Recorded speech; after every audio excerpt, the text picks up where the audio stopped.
ሰላም የወንጀል አዳኙ ቤተሰቦች፣ እንደተለመደው ወንጀል ሰርቶ መደበቅ እንደማይቻል የሚያረጋግጥ ሌላ አሰቃቂ እና አስደንጋጭ ወንጀል ክስተት ይዘን ቀርበናል። ዛሬ የምንመለከተው የባጃጅ አሽከርካሪውን የገደሉትንና ባጃጁን ለመሸጥ ሲደራደሩ እጅ ከፍንጅ የተያዙት ወንጀለኞችን ታሪክ ነው። ክስተቱ የተፈጠረው በየካቲት 1 ቀን 2018 ዓመተ ምህረት በምስራቅ ጉራጌ ዞን ቡኢ ከተማ ነበር። ሟች ሙሉቀን አምባሴ የተባለው የባጃጅ አሽከርካሪ ወንጀለኞቹ ለሰርግ አገልግሎት እንፈልጋለን ብለው በማታለል ቡኢ ከተማ አዳዘር ቀበሌ ጉቹ ሞቴቤ ወደሚባል ገለልተኛ ቦታ ወሰዱት። እዛም በጭካኔ በመግደል አስክሬኑን ጫካ ውስጥ ጥለው ባጃጁን ይዘው ተሰወሩ። የሟች አስክሬን በየካቲት 3 ቀን 2018 ዓመት በጥቃቅን አውሬ ተበልቶ መገኘቱ እጅግ ልብ ሰባሪ ነበር።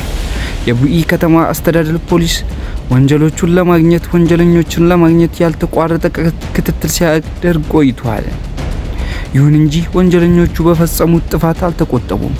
የሰረቁትን ባጃጅ ያለ ሰነድ፣ ያለ ሊብሬና ያለ ታርጋ በወልቂጤ ከተማ በሚገኝ አንድ ገራዥ ውስጥ 150 ሺህ ብር ለመሸጥ ሲደራደሩ የቀቤና ልዩ ወረዳ ፖሊስ በደረሰው ጥቆማ አማካኝነት በቁጥጥር ስር አውሏቸዋል።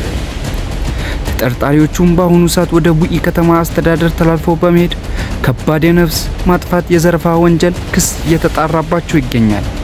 ይህ ታሪክ ወንጀል ሰርቶ ሚስጥር ሆኖ ይቀራል የሚለውን የተሳሳተ እሳቤ የሰበረ የህዝብና የፖሊስ ቅንጅት ውጤት ነው።